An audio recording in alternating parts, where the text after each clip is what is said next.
Welcome to the Mark Dolan Show and daily videos from the United States. Today we're in Los Angeles, the world entertainment capital, but I've got some news that will both entertain and shock you. And it's about the fact that yes, Prince Harry and King Charles are brokering a peace deal and a remarkable royal reunion. Prince William is having none of it. It would appear that the Prince of Wales will boycott the plan by King Charles to reconcile with his runaway son, the prodigal prince, Prince Harry. Now, we know the details of the story. I'm going to explain to you in detail how angry William is about this and how disappointed he is in his father, King Charles, for opening the door to a reconciliation. Now, this summit happened just a few days ago. Meredith and Liam Maguire, who both represent the Duke of Sussex, well, they do until he fires them, because we know that Harry and Meghan get through staff members quicker than Los Angeles residents get through chopped up bits of watermelon. It's very healthy here in LA, by the way. Everyone's eating fruit, everyone's jogging. It makes me quite sick. I want to go back to Arizona where you can eat a donut without judgment. So massive news. So this summit has happened, right? The story is, the twist is that William's furious. He's having none of it and will boycott any peace deal. So Charles's most senior official was present, Tobin Andre, and of course Meredith and Liam Maguire on part of the Sussexes. They met at the Royal Overseas League in London, which is ironic because of course this is all about a couple of overseas royals, if we're going to use the word royals, in Harry and Meghan.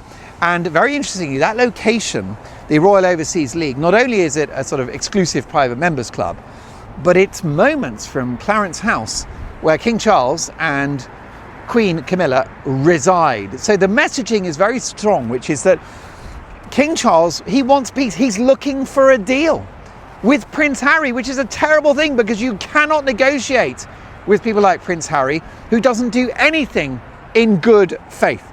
But that's the reality of the situation. Now, the first question is, why a deal? What has got into King Charles's head? I'm so against a deal. This is regressive. Has he lost his marbles? What's happened to his judgment? Has he forgotten about the traitorous book Spare, the Oprah interview, the Netflix documentary, the podcasts? I'm truly shocked. And what I would say is that by brokering a peace deal, by opening the door to a peace deal, then King Charles is feeding the monster of Prince Harry's ego and feeding the rather ugly spectre of Harry and Meghan's career, which, let's be clear, is nothing. It's nothing without the royal connections. So, according to William, he's out. So his people were not present. If this was a proper peace deal, you would have Charles's spokesperson, you'd have Harry and Meghan's spokesperson, whoever hasn't been fired that day, and you would have William's people. Why? Well, because he's Harry's only brother, because he's the Prince of Wales, and it's because he's going to be king next. So he needs a seat at the table. A negotiation between the royals that excludes Prince William is like having a negotiation about the Middle East that excludes the US president, right? You wouldn't do it. Because in many ways, William is the most important figure in the royal family because he is the heir apparent. He will be king. He's young and he'll be on the throne for the rest of his long, long life. So he's got massive influence. It's a little bit like in the States, you know what happens, you get the election in November and the president doesn't actually enter the White House until Inauguration Day in January. I think it's January. Is it January the 5th? That sort of time, January 6th. Maybe I shouldn't mention January the 6th. It's a little sensitive for a number of people. But you know that the president is president-elect from November, and therefore William is king-elect. So why isn't he at the table? Without William, this deal has no weight. It is meaningless. And you know what's going to happen? Let me demonstrate to you what's going to happen if a peace deal is brokered, a pathetic peace deal, a surrender note from King Charles. And I hate to say that because I respect King Charles. But if there's a peace deal, when William becomes king, here's what's going to happen to the peace deal. This is the peace deal. As Neville Chamberlain, World War II, I declare a letter from HITLRE that we got peace. If there's a peace deal, which will be a sham, okay, and a fudge, and not worth the paper it's written on, then this is what William, as king, is going to do to the peace deal with Harry. It's going to tear it into pieces. 1, 2, 3. Lovely couple there, matching outfits. Isn't that nice? That's love, isn't it? That is love. When a couple wear the same clothes, that is love. Mrs. Dolan won't dress like me, which I think is a shame because I'm very elegant, and that's her loss. She's perfect in every other way, but it would be nice if she dressed a little bit more like me.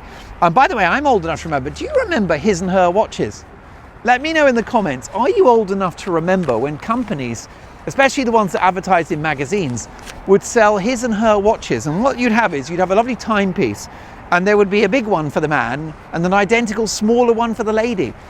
Do we not want to go back to those times of his and hers watches and couples dressing the same? I think it's cute, but there you go, just me. So can I show you what's happened to the peace deal when William becomes king?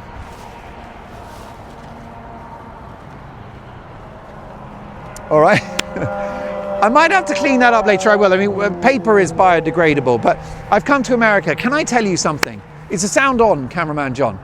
I've come to the United States, and I'm here to make America better. Okay, I'm here to make because in many ways I'm an immigrant. I mean, I live in the United Kingdom, but I'm visiting here for 3 weeks. And whilst I'm here, I want to make America better. So what I'm not going to do is litter. So I'll deal with the debris, that debris in just a moment. Because otherwise I might get deported, because I have it on good authority that there are deportations happening as we speak. I could get gathered, the FBI could be here any second. I could be in the back of a van with no access to a lawyer. Right, folks, massive news about the Mark Dolan Show coming at the end of the video. Huge news which involves you and matters to you, and I can't wait to tell you all about it at the end of the video, plus highlights from my trip to Los Angeles. Let me just give you a clue. A king of beers may be consumed in today's video.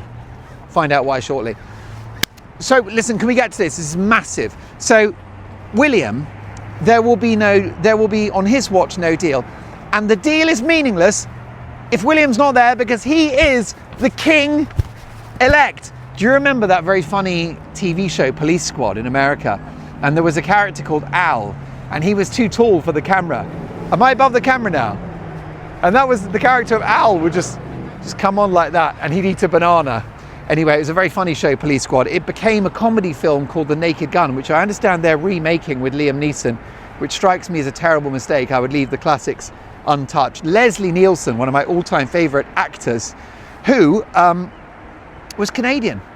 And I've got so many viewers in Canada. Hello, Canada. By the way, the next Mark Dolan Show tour, I want to do the rest of America. I want to do Texas, Ohio, Alaska. I want to go all over this great country. I want to go to Canada. I want to go to Australia, New Zealand, South Africa, and the Republic of Ireland. I do. And I will. So folks, let's get to this. I'll give you more intel on just how furious William is about this peace deal. And this is Page 6 website, which is a really great website, full of royal exclusives, which I thoroughly enjoy. And there's a quote from a royal insider speaking to Page 6, the website. And the quote is as follows. I'm going to have to soften it because it's so rude. But the quote from a royal insider who knows the princes well said the following: William absolutely effing hates Harry. Yikes! That's right, William absolutely effing hates Harry. Not my quote, a quote from a royal insider. And the quote goes on: William will never ever forgive Harry for what he's done. Charles is the king. He can do what he likes, but make no mistake, William believes with every fibre of his being that giving Harry and Meghan back any royal status is a huge mistake. Well, of course, this insider is absolutely right, and I don't know what's happened to King Charles, and I'm very disappointed by this judgment that he's made. I'll explain in detail why it's a mistake shortly. But there you go, William absolutely XXXXX hates Harry. And you know the F word is very strong, and we wouldn't use that on this show because the Mark Dolan Show is family friendly. Bring the kids in, get the kids in, they might learn something. By the way, have I mentioned the weather in this video yet, cameraman John? I love America, but can I just say I've brought the British weather with me? Because we were in Washington, DC, and we had blizzard and monsoon conditions in early July in front of the White House. Now we're in Los Angeles, California, which is supposed to be the home of 24/7, well, 365 days a year sunshine, and it is freezing. I've had to wear this gilet. Take a look at the overcast sky. That is British weather. This is like Bournemouth in November. I'm going to catch my death of cold. I've already had a health emergency. The back of my throat, by the way, still resembles a Picasso painting or a Jackson Pollock. I mean, I had a crazy health setback. I'm only just recovering, but I will say I got excellent care from American doctors, one of whom was furious that I do these videos about Harry and Meghan. It was a learning experience. By the way, I must tell you, I went to the doctor twice about my catastrophic throat infection, and from the two different doctors, I got different diagnoses. So always get a second opinion if you can. But listen, before I get to the reasons and the details on why William is furious with his father and his brother now, and the split in Team Wales, can I just say that I went to a shop called the 99p store, and I bought this shirt, which I don't know what you think, but I really like it. I feel like, does it make me look like Clint Eastwood in the 70s or John Wayne or something? I'll give you a 12. By the way, I love the 99p store if you're aware of it. Nothing in there was 99p. I think the shirt was $12, but you know, money well spent.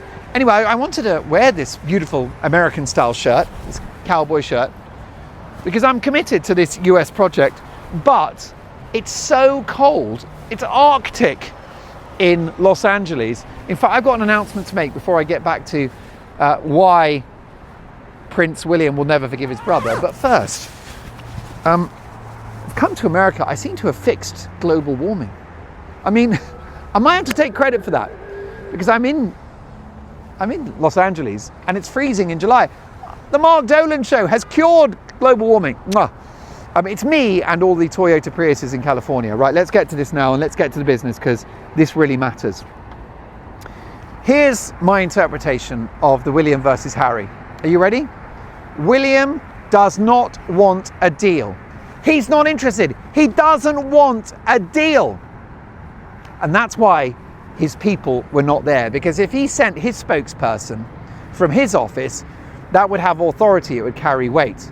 But he's not even at the negotiating table, which tells you just how at war the two brothers are and how completely not retrievable the whole situation is.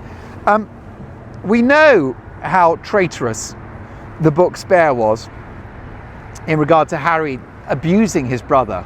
This was an attack. He implied that his brother William was ugly. I think William's more handsome, but he said he was shocked at his brother's hair loss. Well, sorry, Harry, you're not exactly David Hasselhoff yourself. And then he said that his brother William wasn't, as he got older, wasn't looking as much like his mother as he used to. What a cruel thing to say, to try to disconnect you from the legacy of your own mother, who is not even on the planet. Demonstrating, as I pointed out in a previous video, that Harry's not a nice person. He isn't a nice person. He isn't. I think because he's been poisoned by someone, I can't imagine who. My husband! But the worst thing about the book Spare, and this I think is why William will never forgive Harry, is Harry's treatment of Catherine in the book Spare, in which he characterised her as a nasty old cow, as a piece of work, as a bitch.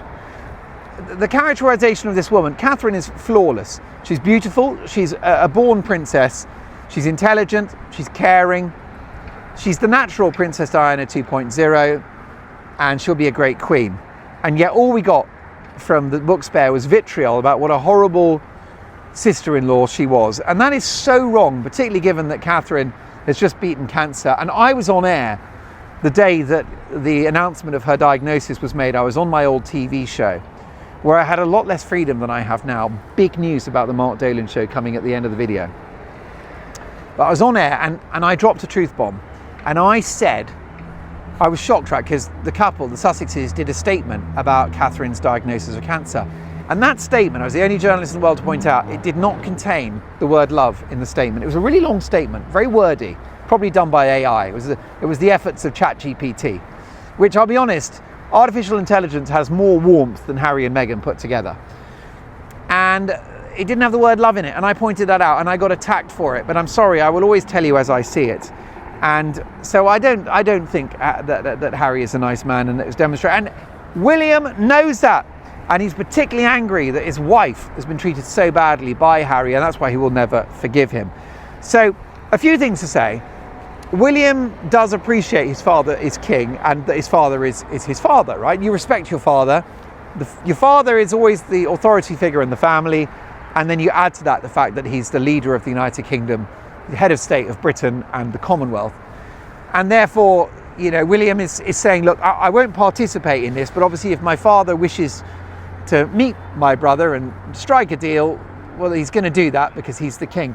That's the difference between William and Harry, is that William respects his father, and William respects the position, the status of monarch, neither of which Harry does, because Harry thinks he's equal to King Charles, if not better. Now listen, let's get to the crux of this and why I don't think there should be a deal, okay? Because I've given it a lot of thought. I've been able to do some thinking because the weather is so bad in Los Angeles. I've had to sit in a cafe drinking hot coffee just to stay warm and prepare myself for more blizzard conditions. Right.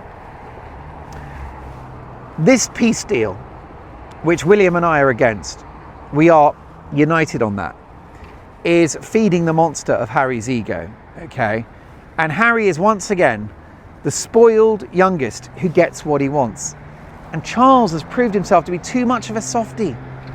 He's king now. It's like, when are you going to get a backbone, Your Majesty? One quote from Royal Insider: everyone just wants to move on and move forward right now. Not true. I don't want to move on. And neither does William. We don't want to move on. Do you want to move on? Do you want to get back round the table and relive that nightmare of Harry moaning about his terrible life and reigniting his royal currency so he can further abuse his family, the country and the monarchy? Do we want to restart that nightmare? I don't think we do. How are we doing for time, Captain? How long have we done? 17? Okay, a few more minutes and then I've got an amazing announcement about the Mark Dolan Show and my adventures in Los Angeles, including my encounter with a robot postman. Harry wants this deal not out of love for his father, in my opinion. Harry wants this deal because he's flat broke and he's irrelevant. And he's desperate for new material for Spare 2. A deal with the king is going to be perfect for that book. He'll get another TV series out of it. And don't forget, Meghan will capitalize. Meghan will be so happy to see those royal connections recalibrated, because her star is fading as well. She's got, as ever, this brand which has no inventory, there's no product. It's the first company in history with no product to sell, just hyperbole and fluff and noise and awful wine that you wouldn't use to clean your car, let alone drink. Then, no more podcasts from Meghan. Season 2 never happened of Confessions of a Female Founder. And the Netflix deal, in a future video, we're going to do a deep dive on that. But that Netflix deal is over, folks. Because all it is a first look now, which is basically them offering material to Netflix. So the Netflix dream is crumbling. So they need the royal connections, which is why Charles is playing into their hands and William wants nothing of it. The royal connections are their currency, Harry and Meghan, right? That's why they're still HRH. That's why they're Duke and Duchess of Sussex. If Harry had any respect, he would have handed back those titles. It's a bit like the cop who's in trouble with the sheriff, right? The cop's gone AWOL and the sheriff's like, give me your badge, give me your gun. And the cop hands over the badge, hands over the gun, and he's not a cop anymore. That's how it's done in America. And that's what Harry should have done. He should have handed back his metaphorical handgun and his metaphorical badge and said, okay, I'm off the force now, I'm a civilian. But he didn't do it because he wanted to have his cake and eat it, as we have long established.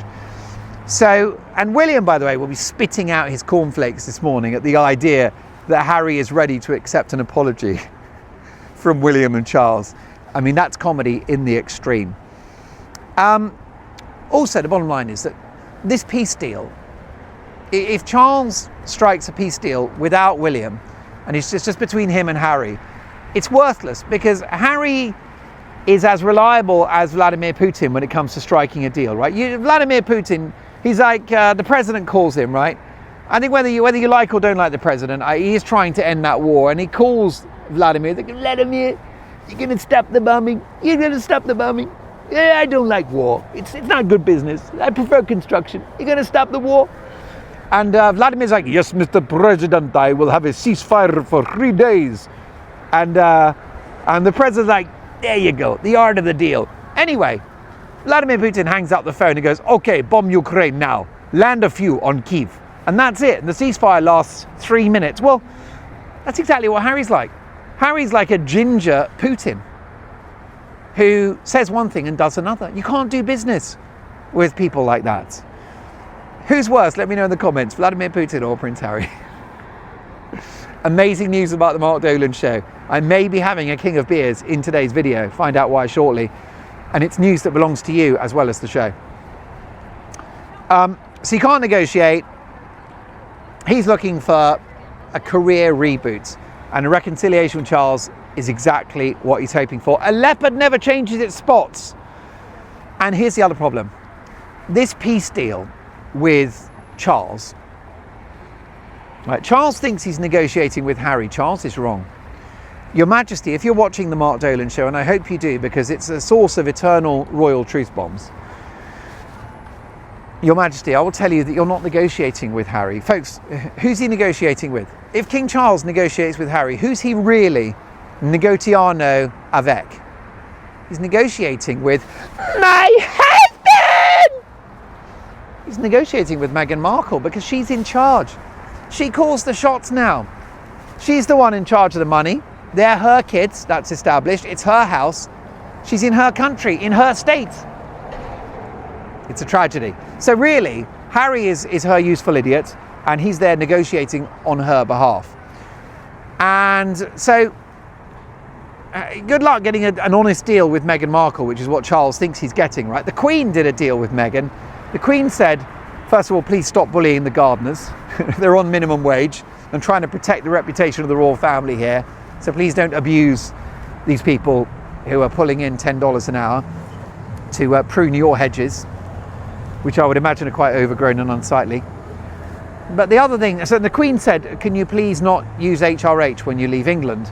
And Meghan said, sure, of course we won't use H&H, thank you, Your Majesty.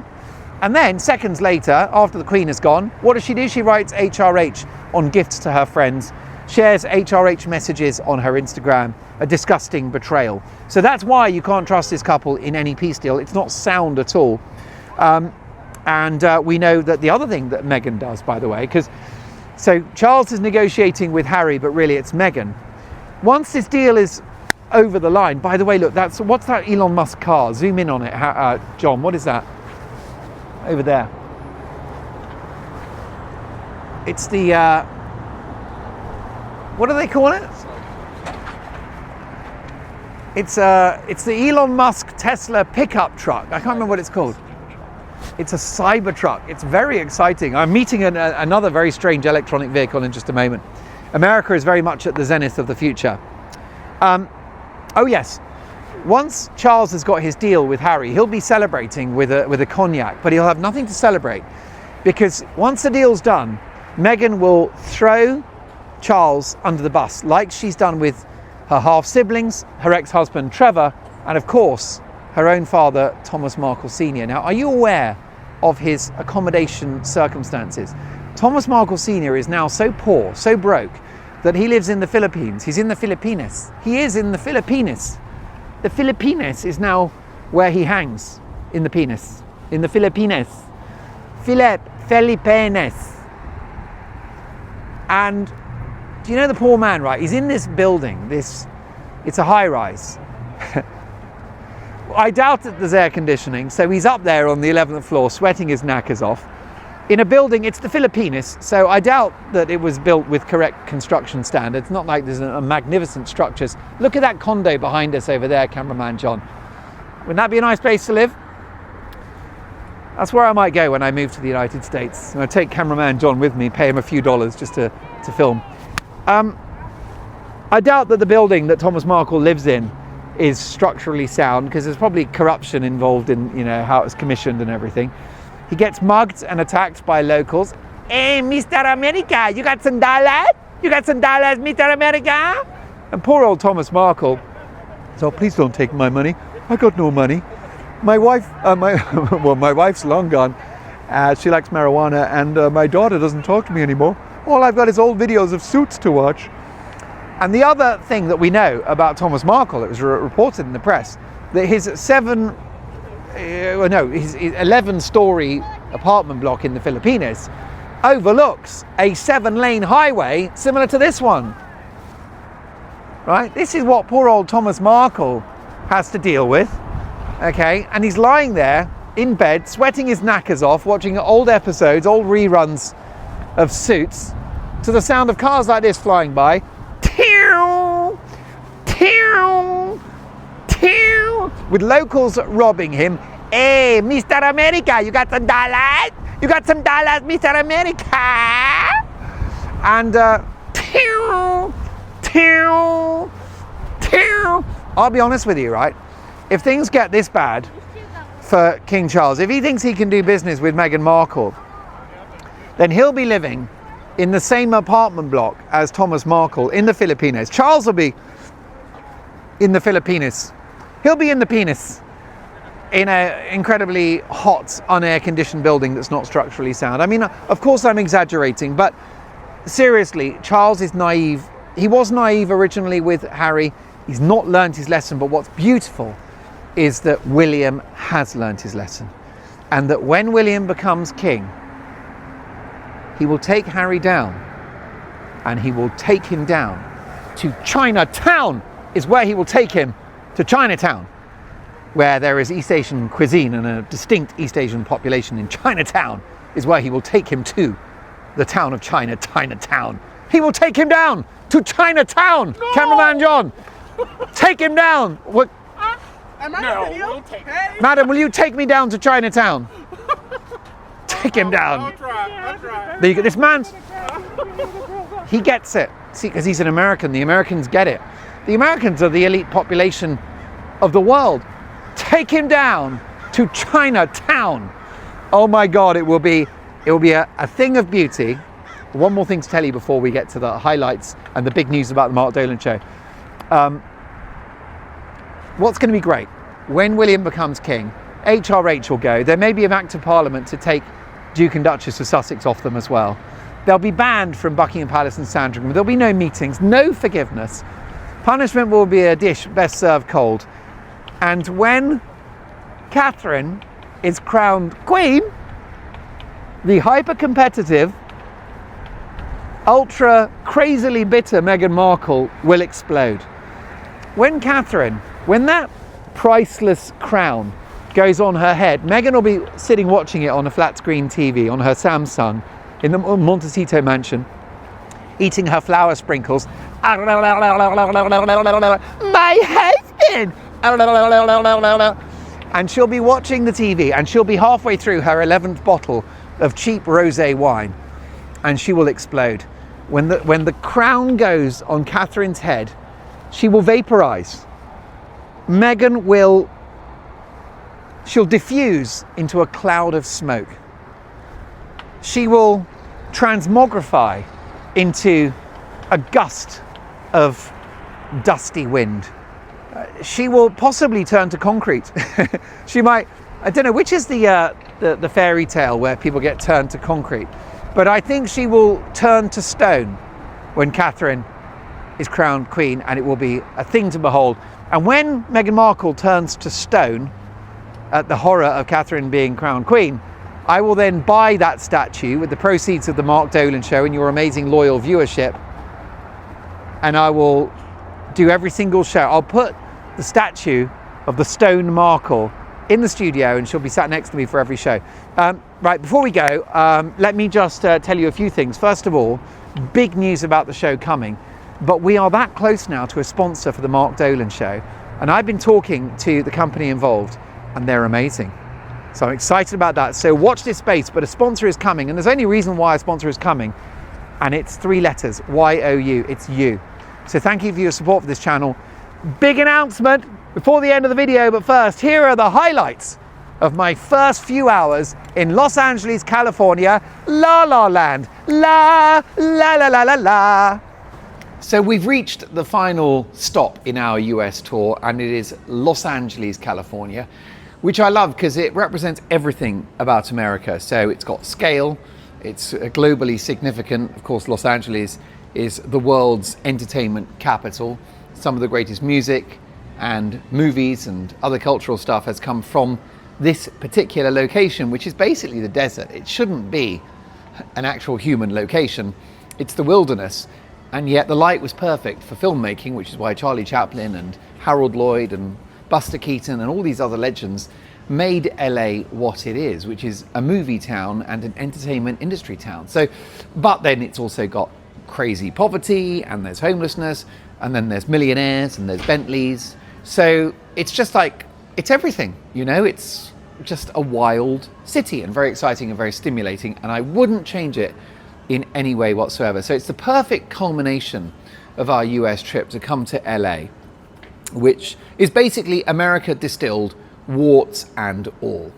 But I've been sitting on a piece of news now for a few hours, and I'm so excited.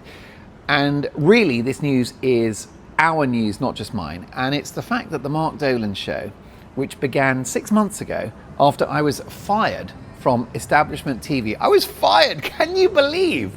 They invited me in for a meeting, and I thought we were going to talk about a pay rise and a better slot. And they're like, just before Christmas, we don't want you anymore. It was inexplicable. It was extraordinary. I suspect that some management guy wasn't a fan. That is showbiz. So the moment that happened, I grabbed cameraman John and I said, let's start a new channel. Let's call it the Mark Dolan Show. And I'll be honest, getting fired from establishment media was the best thing that ever happened. So 6 months on, and I've got some news to share with you, which is that we have hit, let me get this right, 100,000 subscribers. Now, that is so thrilling. First of all, because that is 100,000 people that are part of this family, this community that we've created, like-minded. Some of you enjoy my singing, not all of you. Some of you enjoy the lame jokes. Some of you enjoy the royal analysis. Some of you enjoy my perspective on other entertainment stories. But the bottom line is there's something there for everyone, and it belongs to us. And so it's 100,000 people who have decided to be part of this project, to be part of this media revolution.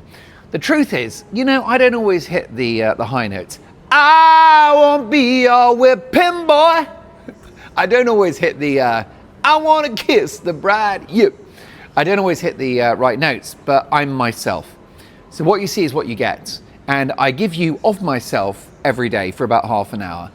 So it's not manufactured. If I met you in a bar or in a supermarket, such as Albertsons, I love Albertsons.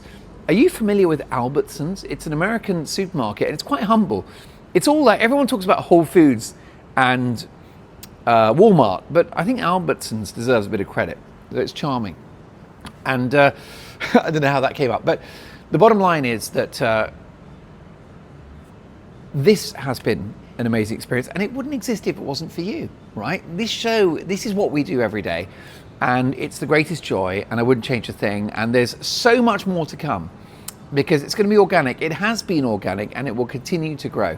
But yeah, but what I was saying is that if I met you at an Albertsons or a 7-Eleven or in a bar or in a restaurant, it would be the same guy that you watch every day, because unfortunately this is it. So I don't pretend, and some people, you know, they're not going to dig this, but it's real. It's me, because I'm 51 years of age, and the show's not scripted. There are no producers. There is no management executive in a Armani suit and a Coke habit telling me what to say and what not to say. There are no advertisers to worry about, because what we do on this show, we invite sponsors to come, but they've got to be a fan of the show if they're going to sponsor the show and buy into what you and I are doing.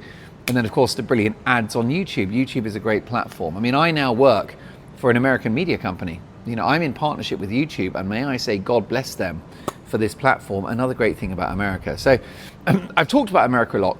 The other great thing about the show and this 100,021 is that it's people in America, it's people in Canada, it's people in Australia, it's folk in New Zealand, South Africa, Republic of Ireland, Romania, Italy, France, the United Kingdom, my country of birth.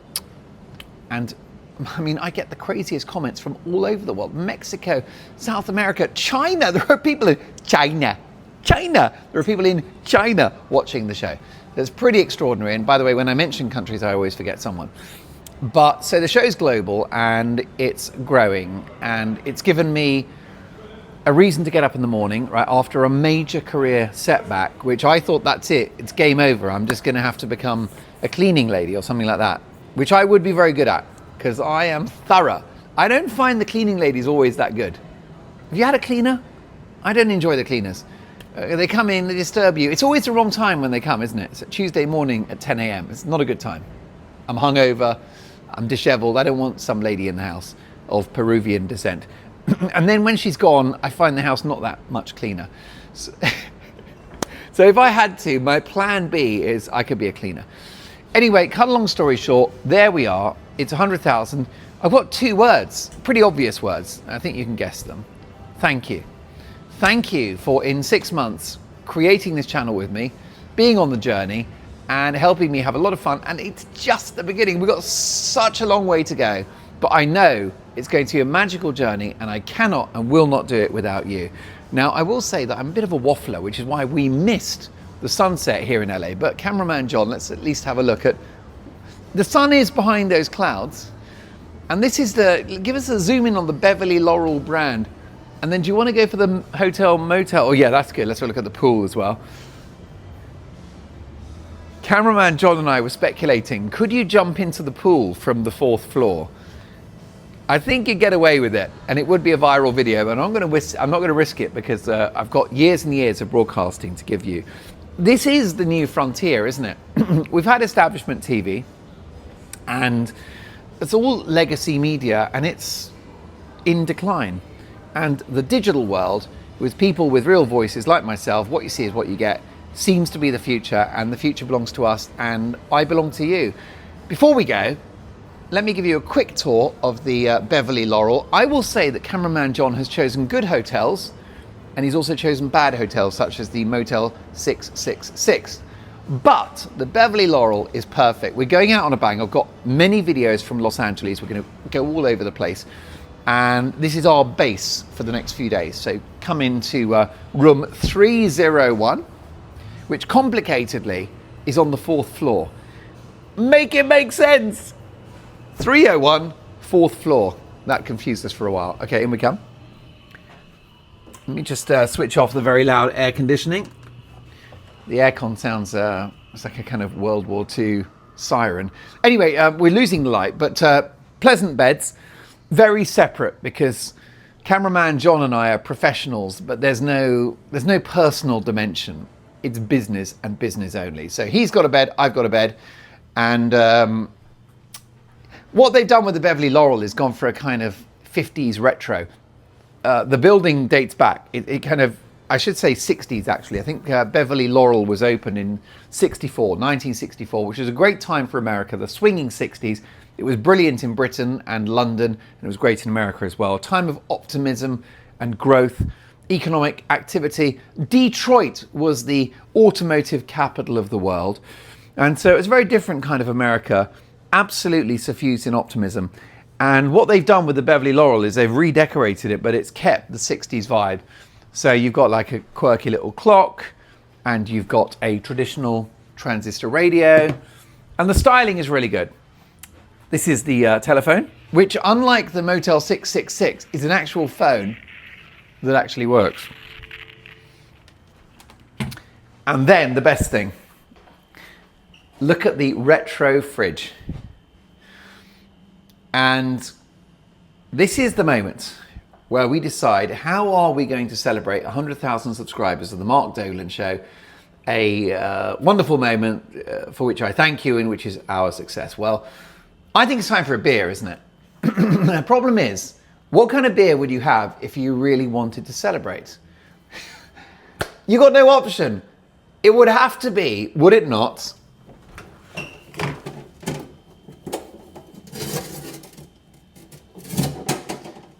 It would have to be the king of beers.